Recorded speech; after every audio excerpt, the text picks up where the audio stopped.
الله الرحمن الرحيم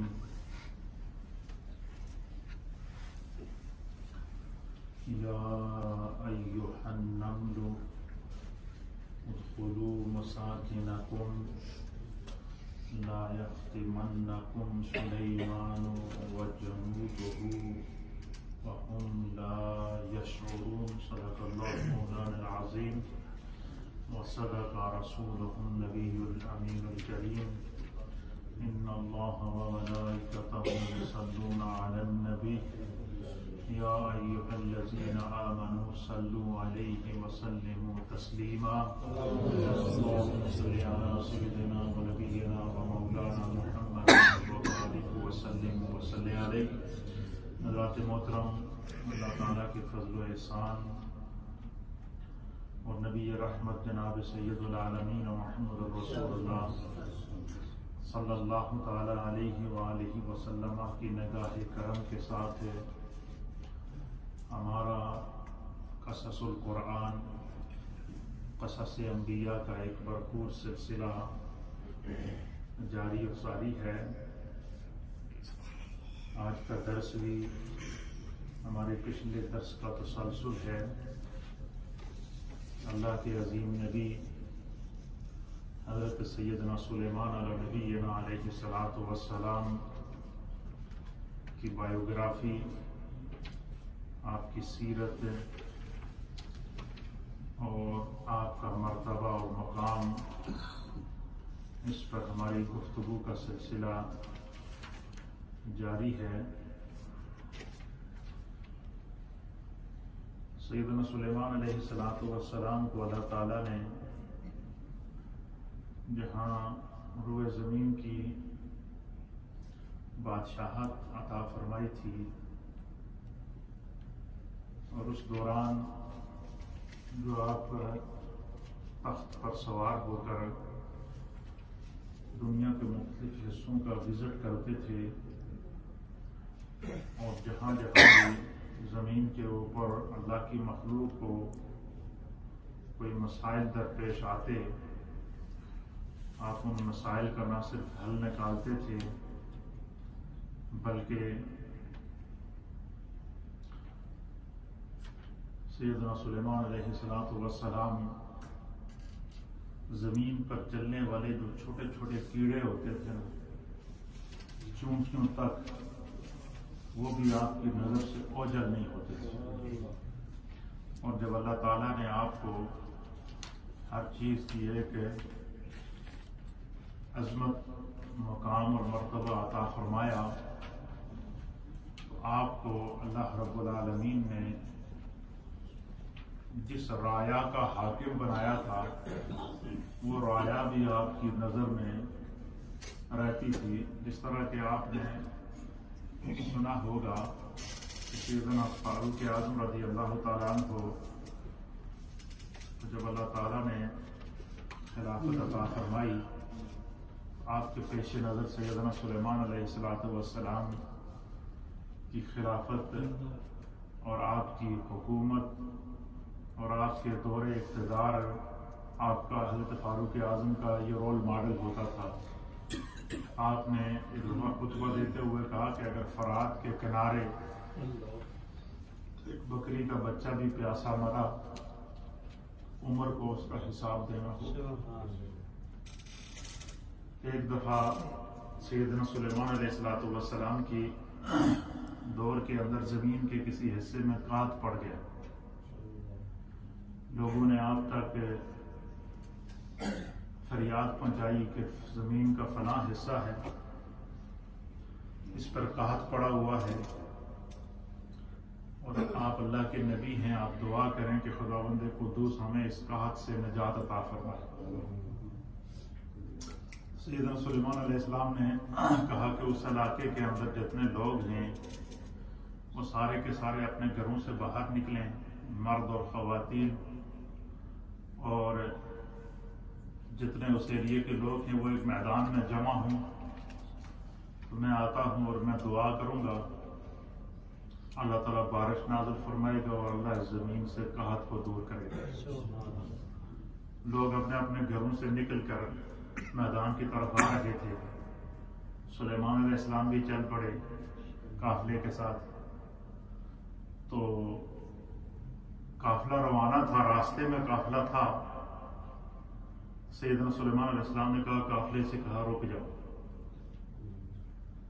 قافلہ رک گیا، آپ تخت سے نیچے اترے، آپ زمین میں کے کونے میں جا کر بڑے غور سے دیکھنے لگے، ساتھ میں ہاتھ بلند کر کے آمین کیا کہہ رہے ہیں؟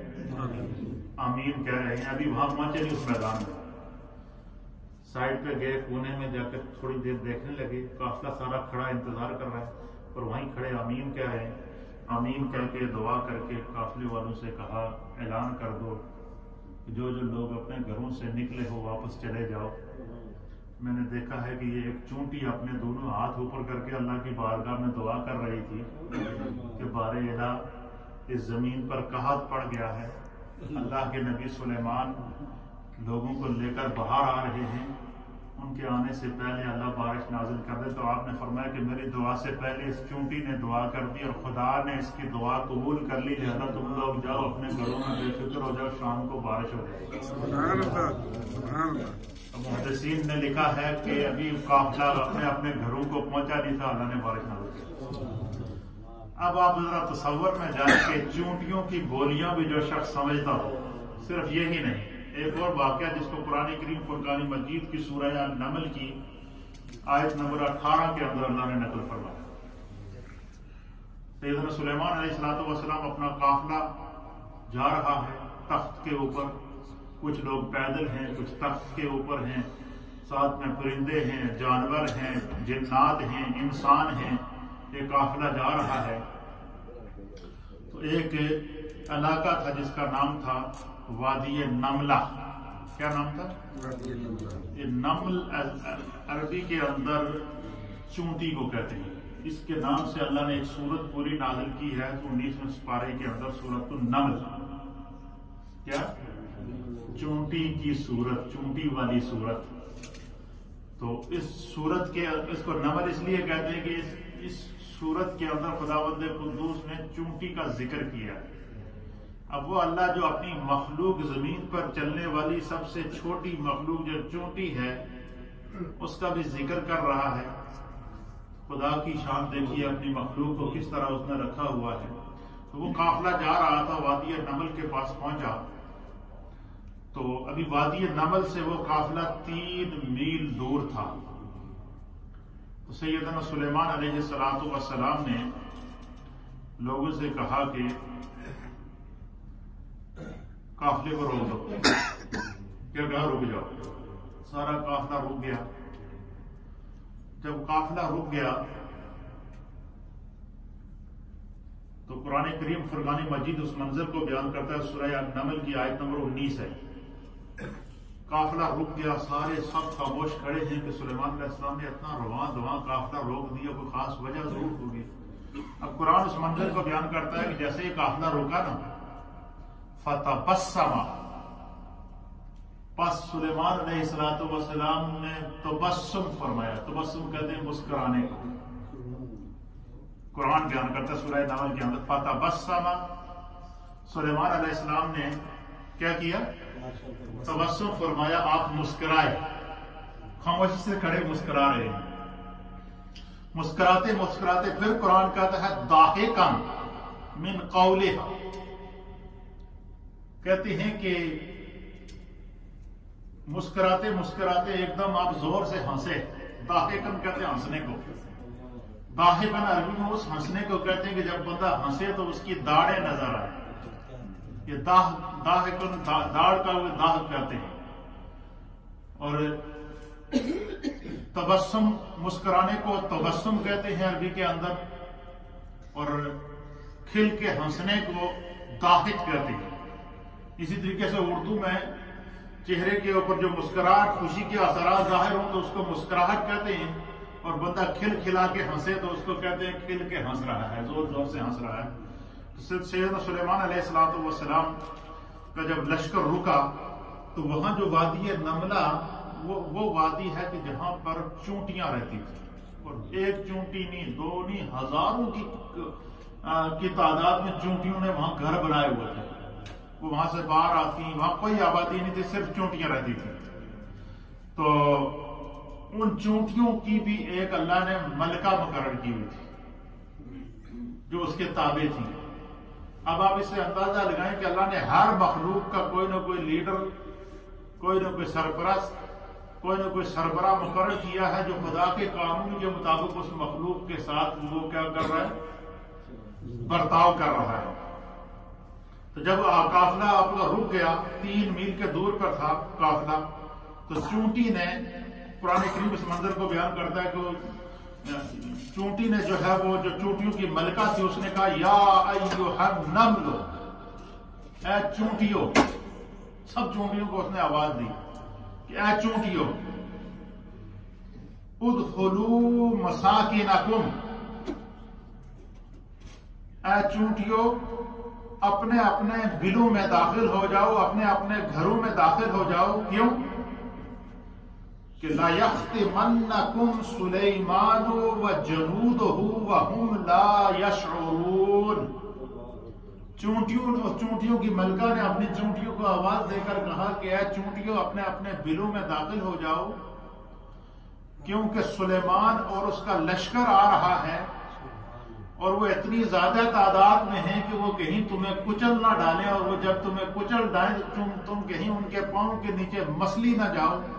تو لہذا تم جب سلیمان کے لشکر کو پہنچنے سے پہلے کیا کرو، اپنے بلوں میں گھس جاؤ. اب یہ چونٹیوں کی ملکہ نے چونٹیوں سے کہا، اور وہ چونٹیاں ساری کیا ہو گئی، بلوں میں گھسنا شروع ہو گئی. یہ آواز جب 3 میل دور اس چونٹی نے اپنی دوسری چونٹیوں سے کہی، یہ آواز سلیمان علیہ السلام نے سنی.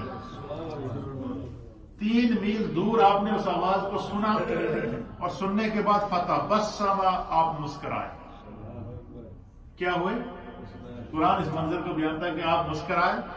فضحکا من قولها، اس چونٹی کی بات کو سن کر، ضاحکہ کہتے ہیں ہنسنا، اور قولها اس چونٹی کی بات کو سن کر آپ پہلے مسکرائے، پھر آپ ہنسے.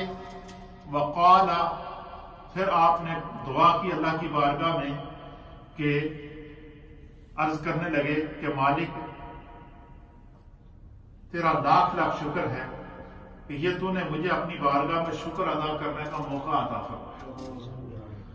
اور پھر اللہ کا شکر ادا کیا. اب علماء اور محدثین نے لکھا ہے کہ ایک تو اس میں سماعت سیدنا سلیمان علیہ السلام کو دیکھیے، وہ تو پھر اللہ کے نبی تھے، یہ ان کا معجزہ تھا. لیکن چونٹی کو کیسے پتہ چل گیا 3 میل دور سلیمان علیہ السلام اور ان کا لشکر آ رہا ہے؟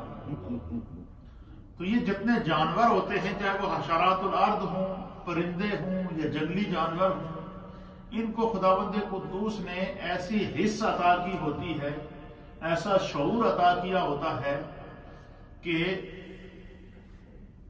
8 سے 10 مائل جس ایریے میں وہ رہتے ہیں، 8 سے 10 مائل پہلے ان کو یہ خدشہ لاحق ہو جاتا ہے کہ کوئی طوفان آنے والا ہے، کوئی مصیبت آنے والی ہے، کوئی پریشانی آنے والی ہے، اس سے ہم نے اپنے آپ کو بچانا ہے. اس کی میں آپ کو ایک موجودہ مثال دیتا ہوں. آپ نے تقریباً 8-10 سال پہلے یا 5-7 سال پہلے کی بات ہے، مجھے ابھی تک یاد ہے، صحیح سال تو شور نہیں، آپ لوگوں میں سے کسی کو یاد ہوگا کہ امریکہ کا ایک شہر تھا کیلیفورنیا، اس میں سونامی آیا تھا، طوفان آیا تھا. سونامی آیا اور اس سونامی نے وہ پوری بستیاں کیا کر دی تھی، اجاڑ دی تھی. تو جو ماہرین فلکیات تھے، جو وہاں کے سائنسدان تھے، انہوں نے تقریباً 1 ہفتہ پہلے الرٹ کر دیا تھا کہ بھائی یہ سونامی آنے والا، سمندری طوفان آ رہا ہے اور اس کی رفتار اتنی ہوگی، اور یہ اپنے سامنے، اس کے سامنے جو بھی چیز آئے گی، چاہے وہ بستیاں ہوں، گھر ہوں، فلیٹ ہوں، عمارتیں ہوں، جو کچھ بھی ہوگا وہ اس کو بہا کر لے جائے گا. لہذا آپ لوگوں کے پاس 1 ہفتے کا ٹائم ہے، جو لوگ وہاں رہتے ہیں وہ کیا کریں، وہ وہاں سے کوچ کر کے وہ علاقہ چھوڑ دیں جس علاقے کو مارک کیا گیا. اب ٹیلی ویژن نے، امریکن ٹیلی ویژن نے اور دنیا بھر کی میڈیا نے اس منظر کو دکھایا کہ یہ جو ماہرین فلکیات نے اعلان کیا کہ طوفان آنے والا ہے، اس طوفان ماہرین فلکیات کے اعلان سے پہلے کیلیفورنیا کے جنگلوں کے اندر جتنے جانور تھے، جتنے حشرات الارض تھے، چاہے وہ سانپ ہوں، کیڑے ہوں، چونٹیاں ہوں، یا وہاں کے رہنے والے جنگلی جانور ہوں، وہ پہلے ہی وہ علاقہ چھوڑ گئے تھے۔ انہوں نے پہلے ہی وہ علاقہ خالی کر دیا تھا، اور ان کو کوچ کرتے ہوئے وہاں کے کیمروں نے دکھایا ہے۔ یہ چیز تو میں نے خود اپنی آنکھوں سے دیکھی ہے۔ پھر اس کے اوپر باقاعدہ بڑے بڑے تجزیات کیے گئے، بڑے بڑے تبصرے کیے گئے کہ خداوند قدوس نے یہ زمین پر رہنے والے جو جانور ہیں، ان کے اندر کوئی ایسی حس پیدا کی ہوتی ہے کہ آنے والے خطرے کو یہ پہلے ہی بھانپ لیتے ہیں۔ ایک تو یہ بھی اللہ تعالیٰ نے ان کے اندر رکھا ہوتا ہے۔ دوسرا یہ کہ سیدنا سلیمان علیہ السلام کا معجزہ تھا کہ آپ نے 3 میل دور، پھر آپ نے کہا کہ رک جاؤ، اس وقت تک آپ نے قافلہ روکے رکھا جب تک کہ وہ چونٹیاں اپنے بلوں میں گھس نہ جاتی۔ یہ تو صرف سماعت کی بات نہیں ہے، سیدنا سلیمان علیہ السلام کو اللہ نے یہ نگاہ عطا فرمائی تھی کہ آپ 3 میل دور یہ دیکھتے رہے، اس وقت تک آپ نے قافلے کو روکا رہا جب تک چونٹیاں بلوں میں نہیں گھستی۔ جب سب چونٹیاں بلوں میں گھس گئی، بالکل اوپر جب وہ کوئی چونٹی نہ رہی، پھر آپ نے قافلے سے کہا کہ اب قافلہ چلے، لیکن ذرا راستہ بدلی کر دو، کیونکہ چونٹیوں نے اللہ کی بارگاہ میں شکوہ کیا ہے کہ کہیں ایسا نہ ہو کہ تم ان کو راند دو۔ اللہ تعالیٰ نے اس سے جہاں اور چیزیں سمجھ آئی، وہاں پر ایک چیز یہ سمجھ میں آئی کہ سیدنا سلیمان علیہ السلام کو اللہ تعالیٰ نے جو ہے وہ زمین پر چلنے والے چھوٹے چھوٹے کیڑے تھے، ان کے ساتھ بھی انصاف کرنے کی توفیق عطا فرمائی۔ نمبر 1 بات۔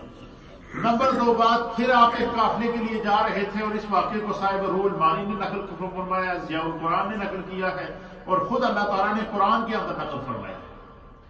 مفسرین نے تو اس کی تفسیر کی ہے اس آیت کی، اور یہ آیت ہے سورہ النمل کی، آیت نمبر ہے 21 اور پارہ نمبر ہے 19۔ کتنا نمبر پارہ ہے؟ اور آیت نمبر 21 ہے، 20 ہے، کہ سیدنا سلیمان علیہ السلام کا قافلہ جا رہا تھا، تخت کے اوپر سارے اس میں بیٹھے تھے، تو جنات تھے، انسان تھے، جانور تھے، ہر قافلہ جا رہا تھا، کبھی کسی شہر میں جاتے تھے، کبھی کسی علاقے میں جاتے تھے۔ اس قافلے کے بیچ سے اچانک ہدہد غائب ہو گیا۔ ہدہد جو تھا وہ غائب ہو گیا، اور اس کو قرآن نے بھی ہدہد ہی کہا ہے۔ کمال کی بات یہ قرآن نے بھی اس کو کیا کہا ہے؟ ہدہد کہا ہے۔ سورہ نمل کی آیت نمبر جو ہے وہ 20 کے اندر جب ہدہد غائب ہو گیا تو سیدنا سلیمان علیہ السلام نظر پھیرتے تھے کہ میری رایا کے اندر کسی سب موجود ہے اپنی جگہ یا کہ نہیں۔ آپ نے جب توجہ فرمائی تو آپ نے دیکھا کہ سارے موجود ہے، قافلے میں ہدہد غائب ہے۔ تو فقالا، قرآن بیان کرتا ہے سورہ النمل کے اندر کہ فقالا، پس حضرت سیدنا سلیمان علیہ السلام نے فرمایا ما لیا لا ارى الہدہد۔ آپ نے فرمایا کہ ما لیا لا ارى الہدہد، کہ میں سب جو اپنی اپنی جگہ موجود ہے لیکن ہدہد کو نہیں دیکھ رہا ہوں، ہدہد میرے نظر نہیں آ رہا۔ ام کان من الغائبین، قدرے فرار ہو گیا کہ گل کیا ہے۔ پھر آپ نے فرمایا کہ کدھر گیا؟ آگے پیچھے لوگوں سے، وہ جو ساتھ جو قافلے والے تھے، دوسرے پرندے تھے، ان سے پوچھا کہ جی کوئی پتہ نہیں، بغیر بتائے غائب ہو گیا۔ انہوں نے کہا اتنی اس کی جرت کہ مجھے بغیر بتائے ہوئے وہ غائب ہو جائے۔ پھر آپ نے فرمایا، قرآن اس منظر کو فرماتا ہے کہ اگر اس ہدہد نے مجھے کوئی معقول وجہ غائب ہونے کی نہ بتائی تو آپ نے فرمایا کہ میں اس کو سخت سزا دوں گا، اور اس سزا کے اندر جو ہے وہ اس کو ذبح کر دوں گا۔ یہ قرآن کریم سورہ النمل کی آیت نمبر 20 اور 21 کے اندر اس منظر کو پیش کرتا ہے۔ پھر حضرت سلیمان علیہ السلام نے ہر ایک کے اوپر بھی ایک نگران مقرر کیا ہوا تھا۔ آپ نے عقاب کو کہا، عقاب جس کو بولتے ہیں، عقاب ایک پرندہ ہوتا ہے جیسے باز ہوتا ہے۔ عقاب سے آپ نے کہا کہ جاؤ ہدہد کو تلاش کرو۔ تو یہ عقاب ہوتا ہے، اس کے بارے میں یہ مشہور ہے کہ یہ جب اڑتا ہے، یہ جتنا اوپر جاتا ہے، جتنا اوپر جاتا ہے اتنا زمین کے اندر، زمین کے اوپر ایک رائی کا دانہ بھی اگر ہوگا نا تو وہ بھی اسے بڑا نظر آتا ہے. خدا نے اسے ایسی نبوت عطا فرمائی. تو وہ جب عقاب اڑا نا، سلیمان علیہ السلام نے کہا کہ جاؤ چیک کرو یہ ہدہد گیا کہاں پہ ہے، اس کے بارے میں انفارمیشن لے کر آؤ. اب جب وہ عقاب اڑا، اوپر گیا اور اوپر گیا اور اوپر گیا، تو اوپر سے جا کر اس نے جائزہ لیا تو اس نے دیکھا کہ ہدہد ملک سبا کے اندر موجود ہے. یمن کی ایک ریاست ہے سبا، وہاں پر موجود ہے. تو آپ نے اس ہدہد نے اس عقاب نے پھر اوپر سے جا کر اس کو ہدہد سے پکڑا. اسے کہا کہ بھائی تو نے بہت غلط کیا، تو حضرت سلیمان علیہ السلام کو بغیر بتائے وہ تو غائب ہوا. آج تو وہ سخت غصے میں، آج تیری خیر نہیں ہے. اور انہوں نے کہا ہے کہ اگر تو نے کوئی معقول ریزن نہ پیش کیا تو تیرے کو ذبح کر دیں گے یا تیرے کو سزا دیں گے. اس نے کہا اتنی گنجائش تو ہے نا کہ میری گل تو سن نا. اس نے کہا یہ انہوں نے کہا کہ تو اگر کوئی معقول ریزن پیش کر سکے تو تیری بچت ہو سکتی ہے. وہ ہدہد جناب حاضر ہوا بارگاہ میں، سلیمان علیہ السلام غصے میں تھے. تو اب مفسرین نے لکھا ہے کہ وہ ہدہد آ کر سیدنا سلیمان علیہ السلام کے سامنے جب کھڑا ہوا، دونوں پاؤں پر کھڑا ہوا، اپنے پیر جو اس کے پر تھے نا وہ اس نے زمین پر گرا دیے، سر نیچے کر دیا. پھر اس نے اپنے پروں کو اس طرح کیا، ایسے اس انداز سے اس نے سیدنا سلیمان علیہ السلام کی بارگاہ میں گویا کہ جس طرح کہ ایک مجرم ایک جج کے سامنے کھڑا ہوتا ہے، اس طرح کھڑا ہو کر اسے ہدہد نے کہا کہ حضور میں آپ کے لیے آج ایسی خبر لایا ہوں جس کا تمہیں بھی پتہ نہیں ہے. اس نے کہا کہ میں آپ کے لیے ایک ایسی خبر لایا ہوں کہ جس کا تمہیں بھی پتہ نہیں ہے. آپ نے فرمایا کہ بتاؤ کیا خبر لایا. اس نے کہا جی کہ فلاں ملک ہے، اس ملک سبا ہے، اس کے اندر ایک ملکہ ہے، وہ اس کی بادشاہت ہے اور اس کے اندر دنیا کی ہر سہولت موجود ہے. اس کی اتنے لاکھ فوج ہے، اتنا اس کا بڑا سونے کا تخت ہے، اس تخت کے اوپر اتنے کمرے ہیں، اور وہ ساری جتنی اس کی مخلوق ہے، جو اس کی رایا، جو اس کی جن کے اوپر وہ ملکہ ہے، وہ لاکھوں کی تعداد میں سب اس کے ماننے والے ہیں اور سب اس کے اشارے پہ چلتے ہیں. حضور میں آپ کو یہ خبر دینے آیا ہوں کہ آپ کی ریاست میں اللہ نے ایک اور ریاست قائم کی ہوئی ہے. آپ کی ریاست میں ایک ریاست اور قائم ہے. تو آپ کو اپنی بادشاہت پہ تو بڑا ناز ہے، لیکن میں وہ سب بھی دیکھ کے آیا. اور پھر اس میں قرآن نے اس منظر کو بیان کیا کہ ہدہد نے آ کر سیدنا سلیمان علیہ السلام سے بیان کیا. یہ سورہ النمل کی آیت نمبر ہے 22، آیت نمبر 23، آیت نمبر 24. اس کے اندر اس نے کہا کہ میں ایسی اطلاع لا رہا ہوں کہ جس کی آپ کو بھی خبر نہیں ہے. اور فرمایا کہ میں ملک سبا سے ایک یقینی خبر لایا ہوں کہ اس کے اندر وہ ملکہ کی اس نے پوری کہانی بیان کر دی. اب سیدنا سلیمان علیہ السلام نے فرمایا اچھا. آپ نے فرمایا کہ پہلی تو بات یہ ہے کہ میں اب تو اپنی اس خبر کو تو خود تو ہی سچا ثابت کرے گا کہ تو جھوٹ بول رہا ہے یا سچ کہہ رہا ہے. آپ نے فرمایا کہ اچھا یہ بات ہے. پھر آپ نے کیا کیا کہ آپ نے ایک خط لکھا ملکہ سبا کے نام. اس خط کے اوپر آپ نے اس نے لکھا، اور اس خط کو بھی قرآن کریم فرقان مجید میں اللہ تعالیٰ نے سورہ اسی النمل کے اندر بیان فرمایا. اور اس کے خط لکھنے کے بعد اس خط کے اوپر آپ نے مہر لگائی، جیسا کہ اس دور کے بادشاہوں کا کیا ہوتا ہے، طریقہ کار ہوتا ہے. اس خط کے اندر آپ نے اس کو لکھا کہ میں سلیمان اللہ کا نبی ہوں، فلاں ملک کا بادشاہ ہوں. اور ہدہد نے یہ بھی بتایا کہ وہ جو ملکہ ہے وہ سارے کے سارے سورج کی پرستش کرتے ہیں، شرک کرتے ہیں اللہ کے سامنے. اور آپ کی بادشاہت کے اندر خدا کی توحید کو چھوڑ کر شرک ہو رہا. خبر تو بڑی ہے. انفارمیشن منسٹر جو تھا، تو آپ نے فرمایا کہ میں تمہیں خط لکھ کر دیتا ہوں تو تم اس کے پاس لے کر جاؤ کھاتے. قرآن کریم نے اس منظر کو بیان فرمایا کہ حضرت سلیمان علیہ السلام نے کہا کہ اذهب بکتابی ھذا فألقہ کہ الیہم ثم تول عنہم فانظر ماذا یرجعون. آپ نے فرمایا کہ یہ خط لے کر جا اس ملکہ کو جا کر دے اور اس وقت تک اس ایریے میں رہنا کہ وہ خط پڑھنے کے بعد کیا جواب دیتی ہے اور وہ کیا اس خط پڑھنے کے بعد اس کی ایکٹیویٹیز کیا ہوگی, وہ کیا کرتی ہے. اب وہ حدت, اور آپ نے فرمایا کہ پھر تو وہاں سے جب واپس جواب, اس خط کا جواب جب لے کر آئے گا تو پھر میں نے یقین آئے گا کہ تو سچ بولتا ہے. آپ نے حدت سے کہا, وہ خط لے کر چلا گیا. قرآن اس منظر کو بیان کرتا ہے. حدت اس خط کے اندر حضرت سلیمان علیہ السلام نے بڑے اس خط کو جو ہے وہ جس طرح کہ قرآن کریم نے بیان کیا, تو اس خط کو بھی آپ نے لکھا تھا کہ من عبداللہ.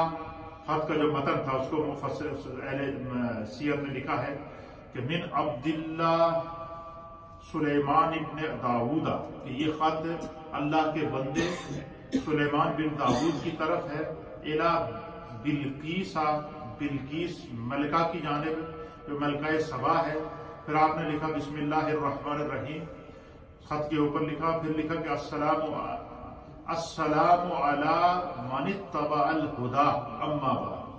آپ نے فرمایا کہ اس پر سلامتی ہو جس نے ہدایت کو قبول کی. کتنا خوبصورت قسم کا سلام بھیجا. اس شخص پر سلامتی ہو جس نے ہدایت کو قبول کیا. اسی لیے علماء نے اس سے کتاب لکھا ہے کہ اگر آپ کو کوئی غیر مسلم سلام کرتا ہے تو آپ اس کو سلام کرتے ہیں تو آپ اس کا جواب جو ہے وہ وعلیکم کہہ دیا کریں, یا وعلیکم بھی نہ کہیں, یا یہ کہہ دیا کہ سلام علی من اتبع الہدی, کہ سلام ہو اس کے اوپر جس نے ہدایت کو قبول کی. تو اگر اس کے نصیب میں ہدایت ہوگی تو خدا کی طرف سے یہ دعا اور سلامتی بھی اس کو مل جائے گی. تو یہ وہ حدت وہ خط لے کر ملکہ بلقیس کے پاس جب پہنچا تو دو روایات ہیں. ایک روایت یہ کہ ملکہ بلقیس سو رہی تھی. اس کا جو تخت تھا اس تخت کے اوپر اس نے 7 کمرے بنائے تھے, اور تخت سونے کا تھا, سونے کے کمرے تھے 7.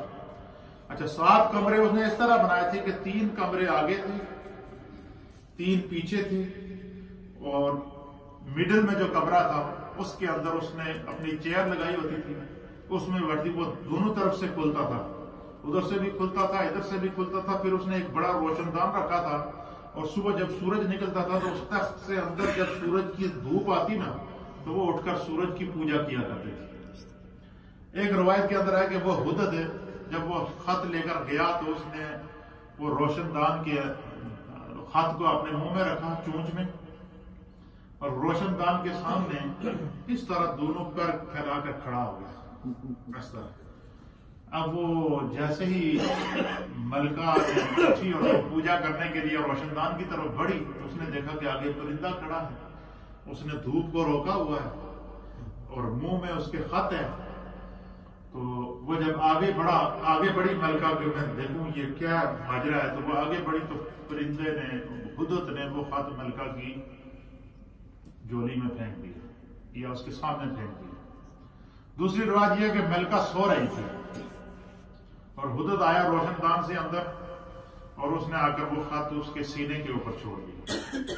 جیسے اس کی آنکھ کھلی تو اس نے وہ خط پڑھا. تو خط پڑھنے کے بعد اس خط میں جب سلیمان علیہ السلام نے اس کو خط میں لکھا تھا کہ میں تمہیں اسلام کی دعوت دیتا ہوں, تم اسلام قبول کرو, اگر آپ لوگ اسلام قبول نہیں کرتے ہیں تو میں اس زمین پر شرک کرنے نہیں دوں گا, پھر تم لوگ جنگ کے لیے تیار ہو جائیں. یہ ڈائریکٹ آپ نے ان کو خط کے اندر دعوت اسلام دی. پھر اس ملکہ نے کیا کیا تھی کہ اس کے بارے میں مفسرین نے لکھا ہے کہ اس کے تقریباً کوئی 1000 سے زائد قبائل تھے. ہر قبیلے کا ایک سردار تھا, اور ہر قبیلے کے سردار کے پاس 1-1 لاکھ فوج ہوتی تھی. 1-1 لاکھ فوج کا وہ کمانڈر تھا. اس نے تمام 1000 جو فوجی کمانڈر تھے ان کا اجلاس بلایا. حدت چھپ کے دیکھ رہا ہے, سن رہا ہے ساری باتیں. بلانے کے بعد اس نے کہا جی کہ یہ اس نے سنا ہوا تو تھا کہ اس طرح سلیمان علیہ السلام بادشاہ ہیں اس وقت اس دور کے. تو اس نے تمام ان سے کہا جی کہ دیکھو مسئلہ یہ ہے کہ یہ مجھے خط آیا ہے سلیمان کی طرف سے اور انہوں نے ہمیں دعوت دی ہے اسلام کی اور کہا کہ آپ اسلام کو قبول کر لیں تو آپ اسی طریقے سے قائم رہیں گے، ورنہ آپ جو ہے اس کے لیے تیار ہو جائیں۔ میں کوئی بھی کام کرنے سے پہلے میں چاہ رہی ہوں کہ اپنی جتنی کابینہ ہے، آپ فوج کے جو 1000 کے قریب جرنیل موجود ہیں اور ہر ایک کے پاس اپنی فوج موجود ہے، آپ بتائیں کہ ہمیں سلیمان کا کیا جواب دینا چاہیے؟ کہ وہ بڑی اور سمجھدار ملکہ تھی۔ انہوں نے ان سے کہا جی کہ اگر تو وہ جنگ کے ارادے سے آتے ہیں تو ہمارے پاس تو لاکھوں میں فوج موجود ہے، ہم ان سے جنگ کرنے کے لیے تیار ہیں، جیسا آپ کہیں گے ہم اپنے ملک کا حفاظت کریں گے، لیکن ہم پھر بھی آپ کو اختیار دیتے ہیں، آپ ہماری ملکہ ہیں، آپ جو بھی فیصلہ کریں گے ہم اس کو مان رہے ہیں۔ اب جب وہ ملکہ بلقیس کو اپنی رایا کی طرف سے، فوج کی طرف سے، کمانڈروں کی طرف سے یہ اطمینان ہو گیا کہ یہ میری بات ہے مانیں گے، اس نے کہا کہ پھر ایسا کرتا ہوں کہ اس نے پھر اپنے کچھ وزراء کو بلایا، وزراء کو بلانے کے بعد اس نے بڑے بڑے تحائف لیے۔ کیا کیے؟ اس نے اس دور کے بڑے بڑے سونے، چاندی، ہیرے، جواہرات کے تحائف لے کر ان تحائف کو پیک کرایا۔ پیک کرانے کے بعد جس طرح کے بادشاہوں کا رواج ہوتا تھا ایک بادشاہی سے دوسری بادشاہی میں تحفے بھیجنے کا، تو اس نے ایک پورا وفد بھیجا کہ یہ تحفے لے جاؤ اور سلیمان کو جو ہے وہ ان کو پیش کر دو۔ اس منظر کو بھی قرآن کریم فرقان مجید میں سورہ نمل کی آیت نمبر 25 کے اندر بیان ہوا کہ وہ جب تحائف لے کر سیدنا سلیمان علیہ السلام کے پاس گئے تو اس کے جو ہے وہ صاحب روح المانی نے اور صاحب تفسیر مظہری نے اس کو اس انداز سے لکھا ہے کہ ان ہدایا کی وہ ہدایا جو ہدیے اس نے بھیجے تھے، علامہ بغوی نے لکھا ہے کہ بلقیس کے تحفہ بھیجنے کا مقصد یہ تھا کہ حضرت سلیمان علیہ السلام کو پہچان لے۔ کیا کر لے؟ پہچان لے کہ آیا آپ بادشاہ ہیں یا کہ نبی ہیں۔ اس نے تحائف جو بھیجے کہ اس لیے بھیجے کہ تاکہ وہ پہچان لے کہ آپ بادشاہ ہیں یا نبی ہیں۔ فرمایا کہ اگر آپ بادشاہ ہوئے تو تحفے قبول کر لیں گے، اور اگر آپ نبی ہوئے تو پھر وہ واپس جو ہے وہ تحفے قبول نہیں کریں گے، اس کے لیے راضی نہیں ہوں گے اور وہ اس کو واپس بھیج دیں گے۔ ان ہدایا کی بڑی تفصیلات ہیں جس کو انہوں نے آگے جو ہے وہ مفسرین نے نہیں بیان۔ جب وہ سب وہاں پہنچے نا تو سیدنا سلیمان علیہ السلام نے ان کو کہا جی کہ میں یہ تحفے واپس لے جاؤ، میں اللہ کا نبی ہوں، میرا کام ہے دین کی تعلیم دینا، شرک ہو رہا ہے۔ ان سے کہیں کہ آپ شرک سے توبہ کر لیں، تحائف ہمیں نہیں چاہیے، اور اگر آپ شرک سے توبہ نہیں کرتے ہیں، اللہ پر ایمان نہیں لے کر آتے ہیں تو پھر آپ لوگ جنگ کے لیے تیار ہوں، میں پھر جو ہے وہ انہوں نے تحفے واپس کر دیے سلیمان علیہ۔ اب وہ تحفے لے کر جب واپس آئے، قرآن کریم اس منظر کو بیان کرتا ہے کہ اس ملکہ کو جب اندازہ ہو گیا، اس نے پھر کہا جی کہ میں سلیمان سے ملنا چاہتی ہوں۔ آپ سے ملاقات کے لیے پھر وہ روانہ ہوئی، اور جیسے ہی وہ روانہ ہوئی نا، سیدنا سلیمان علیہ السلام کو پتہ چل گیا کہ ملکہ آ رہی ہے۔ آپ کو پتہ چل گیا کہ ملکہ آ رہی ہے مجھ سے ملنے کے لیے، تو آپ کا دربار لگا ہوا تھا، تو کیونکہ حضرت نے پہلے بتا دیا تھا کہ ملکہ کا جو تخت ہے وہ بڑا خوبصورت ہے، جہاں وہ بیٹھتی ہے، اس سونے کا بنا ہوا تخت ہے، اس کے اوپر کمرے بنے ہوئے ہیں، اسی کے اوپر زندگی کی ہر سہولت موجود ہے، وہیں وہ آرام کرتی ہے، وہیں وہ اپنا دربار لگاتی ہے، وہ جب بھی بیٹھتی ہے اسی تخت پر بیٹھتی ہے۔ تو قرآن کریم فرقان مجید اس منظر کو بیان کرتا ہے کہ سیدنا سلیمان علیہ السلام نے وہاں آپ کی مجلس میں جنات، انسان، حیوانات، چرند پرند سارے بیٹھے تھے، تو قرآن بیان کرتا ہے سورہ نمل کے اندر کہ سیدنا سلیمان علیہ السلام نے ان سب کو مخاطب کر کے فرمایا کہ یا ایھا الملأ ایکم یاتینی بعرشھا، یہ قرآن کی آیت ہے، سورہ نمل کی آیت نمبر 28۔ آپ نے فرمایا کہ میں چاہتا ہوں کہ اس ملکہ کے آنے سے پہلے اس کا تخت تھے پہلے موجود ہو۔ آپ نے فرمایا ایکم یاتینی بعرشھا، تھوڑے وچوں کیڑا ہے جڑا اس کا تخت چک کے اتنے لے آئے گا؟ کیا فرمایا؟ تھوڑے وچوں کیڑا ہے وہ تخت اس کو اٹھا کر یہاں لائے گا قبل ان یاتونی مسلمین، قبل اس کے کہ وہ جو ہے وہ میرے فرما بردار بن کر میرے پاس پر۔ ان کو آپ کو اللہ تعالیٰ نے مفسرین نے لکھا کہ وہی کر دی تھی کہ اس کے دل میں اللہ نے ایمان ڈال دیا اور وہ آپ کے پاس آ رہی ہے۔ آپ نے فرمایا کہ جب بادشاہوں کا یہ اصول بھی ہوتا تھا کہ آپ نے فرمایا کہ میں چاہ رہا ہوں کہ چونکہ وہ ملکہ ہے اور اس کا استقبال اس کے شایان شان کیا جائے، تو آپ اس کو یہ معجزہ بھی دکھانا چاہتے تھے کہ تاکہ اس کے آنے سے پہلے وہ اپنے عرش کو، اپنے تخت کو اپنے سامنے دیکھے تو اس کے ایمان کو اور پختگی ملے۔ تو آپ نے جب فرمایا کہ کون ہے تم میں سے جو اس کے وہ لے کر آئے گا، تو قرآن کریم اس منظر کو سورہ النمل کی آیت نمبر 29 کے اندر بیان کرتا ہے کہ قال عفریت من الجن، سلیمان علیہ السلام کی کابینہ میں سے ایک جو سب سے بڑا سرکش جن تھا، جو جنہ تھا، جو سردار سی، اس کا نام تھا عفریت، جس کو ہماری زبان میں دیو کہتے ہیں یا دیو کہتے ہیں۔ کیا کہتے ہیں؟ اردو میں اس کو دیو کہتے ہیں، ہماری پنجابی یا پہاڑی زبان میں اس کو دیو کہتے ہیں، دیو پری، نہ سنے حضرت میں۔ تو دیو قال عفریت من الجن، جنوں کا جو ایک سردار تھا، اس نے کہا کہ انا آتیک بہ قبل ان تقوم من مقامک، اس جن نے کہا کہ میں اس تخت کو لے کر آؤں گا قبل اس کے کہ تھوڑی مجلس ختم ہوگی، جب تک کسی مجلس ختم کر دے میں ملک صبح سے اس تخت کو اٹھا کے لے آؤں گا۔ اور آپ نے فرمایا نہیں، میں نے اس کو بھی جلدی چاہیے۔ آپ نے کیا فرمایا؟ مجھے اس سے بھی جلدی چاہیے۔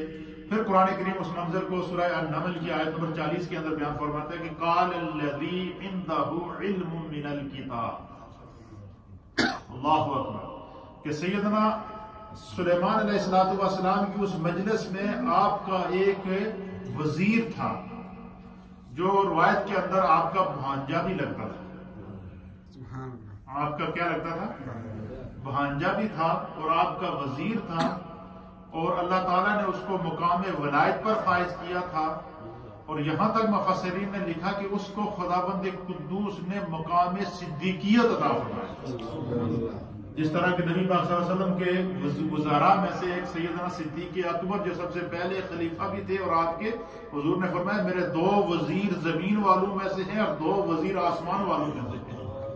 سرکار نے فرمایا 2 وزیر جو زمین والوں میں سے ہیں وہ ابو بکر اور عمر ہیں، اور 2 وزیر جو آسمان والوں میں سے ہیں وہ جبریل اور میکائیل ہیں۔ سرکار نے فرمایا کہ میرے 2 وزیر زمین پر رہتے ہیں، 2 آسمانوں پر رہتے ہیں۔ تو آپ کے ایک وزیر نے، جن کا نام مفسرین نے لکھا ہے، ان کا نام تھا آصف بن برخیہ رضی اللہ تعالیٰ عنہ، یہ اللہ کے ولی تھے، مقام اور سلیمان علیہ السلام کے صحابی تھے، اور مقام صدیقیت پر اللہ نے انہیں فائز کیا تھا۔ انہوں نے عرض کیا کہ انا آتی کا بہی قبل ان یرتد الیک طرفک، فرمایا کہ حضور میں اس تخت کو لے کر آؤں گا قبل اس کے کہ آپ آنکھ بند کر کے کھولتے، آنکھ جھپکنے میں لے کر آؤں گا۔ تو سلیمان علیہ السلام نے آنکھ بند کر کے کھولی تو دیکھا تخت سامنے موجود کیا ہے؟ تخت سامنے موجود ہے۔ اور جب آپ نے تخت کو دیکھا نا، اللہ اکبر، کوئی ہوتا نا کوئی بڑا فخر کرتا کہ دیکھو جی یہ کتنا بڑی طاقت ہے اور کیا ہوا تھا۔ حضرت سلیمان علیہ السلام نے جب تخت کو اپنے سامنے دیکھا تو قرآن اس منظر کو بیان کرتا ہے سورہ النمل کی آیت نمبر 40 کے اندر کہ فَلَمَّا رَآهُ مُسْتَقِرًّا، جب سلیمان علیہ السلام نے اپنے سامنے تخت کو رکھا ہوا دیکھا، قال، تو آپ نے فرمایا هَذَا مِن فَضْلِ رَبِّي، یہ میرے رب کا فضل ہے۔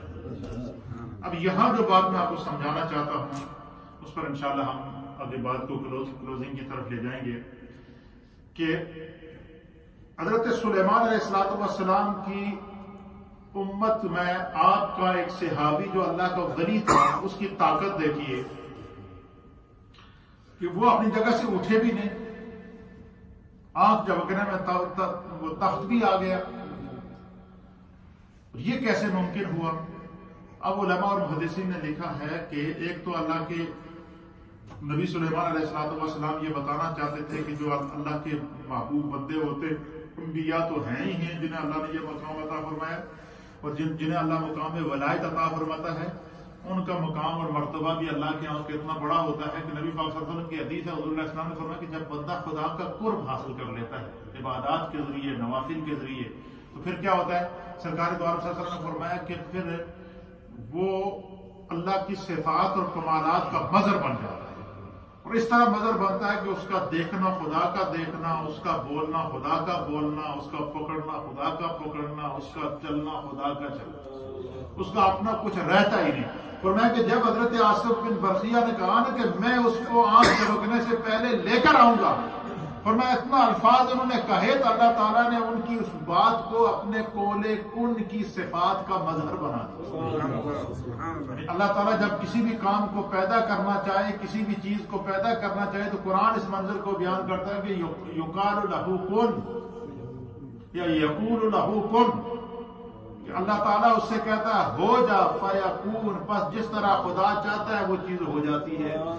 اللہ نے جب زمین کو بنانا چاہا تو فرمایا کن ہو جا تو زمین بن گئی، جب آسمانوں کو بنانا چاہا تو فرمایا کن ہو جا تو آسمان بن گئے، جب انسان کو بنانا چاہا تو فرمایا کن ہو جا تو پس وہ انسان عدم سے وجود میں آ گئے، جب مخلوق کو پیدا کرنا چاہا تو فرمایا کن ہو جا تو پس وہ عدم سے وجود میں آ گئے۔ فرمایا کہ چونکہ حضرت آصف بن برقیہ فنا فی اللہ اور فنا فی الرسول ہو چکے تھے، فنا فی النبی ہو چکے تھے، اور ولایت کے اس مقام پر پہنچ چکے تھے کہ اپنی زبان سے جیسے ہی انہوں نے کہا کہ میں آنکھ جھپکنے سے پہلے تخت لے کر آؤں گا، تو خداوند قدوس نے ان کی اس بات کو اپنے قول کن کی برکات سے متصل کر دیا، اور قول کن کی برکات جب ان کو نصیب ہوئی تو وہ تخت فوراً پلک جھپکنے میں حاضر ہو گیا۔ ایک بات یہ، دوسرے مفسرین نے لکھا ہے کہ وہ تخت جس وقت انہوں نے کہا کہ میں آنکھ جھپکنے سے پہلے لے کر آؤں گا، اور جب اللہ تعالیٰ نے اس حکم دیا اس تخت کو، تو فرمایا کہ جہاں وہ تخت تھا وہاں سے زمین پھٹی، تخت نیچے چلا گیا، نیچے سے وہ تخت زمین کو چیرتا ہوا واپس جہاں سلیمان علیہ السلام بیٹھے تھے وہاں سے زمین کو پھاڑتا ہوا باہر نکلا۔ یہ اس کی مختلف وجوہات اور مختلف توجیحات جو ہے مفسرین نے لکھی ہیں۔ تو یہ سیدنا سلیمان علیہ السلام کی زندگی کے وہ چند واقعات تھے جنہیں اللہ تعالیٰ نے جو ہے وہ قرآن کے اندر انسانیت کے لیے ایگزامپل بنایا ہے، اور اسی طریقے سے سیدنا سلیمان علیہ السلام نے جو ہے وہ بڑی حکمت آمیز گفتگو فرمایا کرتے تھے، لوگوں کے لیے نصیحت فرمایا کرتے تھے، آپ کی پوری زندگی حکمتوں سے لبریز تھی۔ حضرت ابو قتادہ کہتے ہیں کہ سیدنا سلیمان علیہ السلام فرمایا کرتے تھے جب سیر ہو جاؤ تو بھوک کو یاد کرو، اور جب غنی ہو جاؤ تو فقر کو یاد کرو۔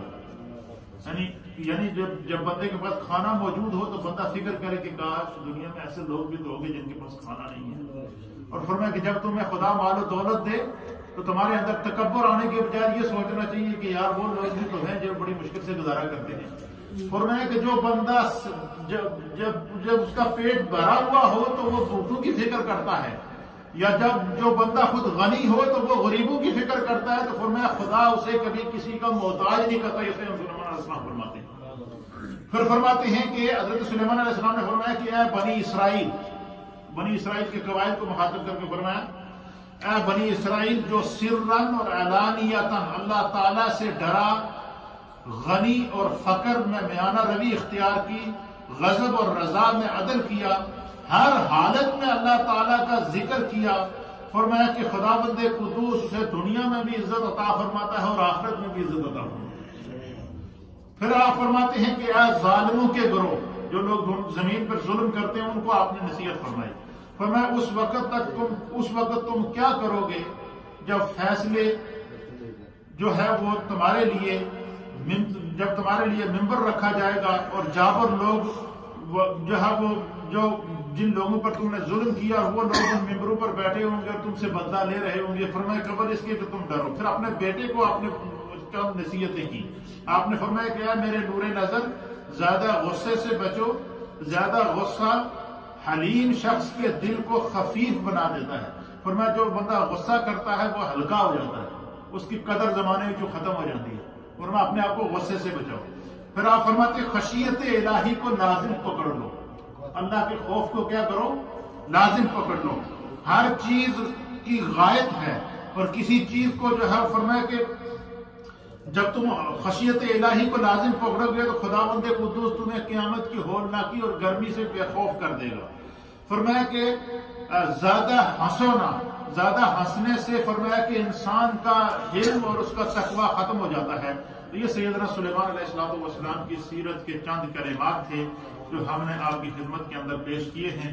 اللہ تعالیٰ انہیں اپنی بارگاہ کے اندر قبول و منظور فرمائے۔ اور ایک ساتھی نے مجھے میسج کے ذریعے کہا کہ ہم آپ کی گفتگو کو سنتے ہیں اور آپ نے جو حدیث پیش کی تھی کہ سیدنا سلیمان علیہ نبی پاک صلی اللہ علیہ وسلم پر ایک جن نے حملہ کیا، تو اس کا حوالہ آپ ہمیں نوٹ کرا دیں۔ تو سری نگر سے بھائی عبد الخالق صاحب انہوں نے یہ میسج کیا، اللہ تعالیٰ آپ کو جزائے خیر عطا فرمائے، اور اس پہ ہم آپ کے لیے شکریہ بھی ادا کرتے ہیں۔ تو یہ حدیث ہے، اس کو امام بخاری نے بھی نقل فرمایا ہے اور حدیث نمبر ہے 3434، امام بخاری نے اس کو نقل کی فرمایا۔ سنن ابی داؤد کے اندر یہ حدیث نمبر ہے 4932، اور اسی طریقے سے امام بہقی نے بھی اس حدیث کو نقل فرمایا ہے، امام مسلم نے بھی اس حدیث کو نقل فرمایا ہے۔ تو متعدد احادیث کے اندر مفسرین نے اس کو نقل فرمایا ہے، اور یہ کہ نبی پاک صلی اللہ علیہ وسلم پر جو ہے وہ جن نے حملہ کیا اور آپ نے اس کو قابو کیا، اور پھر آپ نے کہا کہ میں اس کو اس لیے چھوڑ رہا ہوں کہ مجھے اپنے بھائی سلیمان کی غیرت یاد آ گئی کہ انہوں نے اللہ سے دعا کی تھی کہ مجھے ایسی بادشاہت عطا فرما کہ جو مجھ سے پہلے کسی کو عطا نہ کی ہو۔ اللہ کے فضل و کرم سے ہم نے قصص الانبیاء کا ایک بڑا بھرپور سلسلہ جاری رکھا ہوا ہے، اور انشاءاللہ اس کو میں کمپلیٹ کروں گا۔ بڑا خوبصورت رمضان ہم گزار رہے ہیں، دعا کریں کہ اللہ تعالیٰ اس میں مزید برکات نصیب فرمائے۔ میں آپ تمام حضرات کے لیے بالخصوص کل کا جو درس ہوگا وہ کل میں درس نہیں دے پاؤں گا، اس کی وجہ یہ ہے کہ کل ہمارا چونکہ عصر کے بعد رؤیت ہلال کا اجلاس ہوتا ہے۔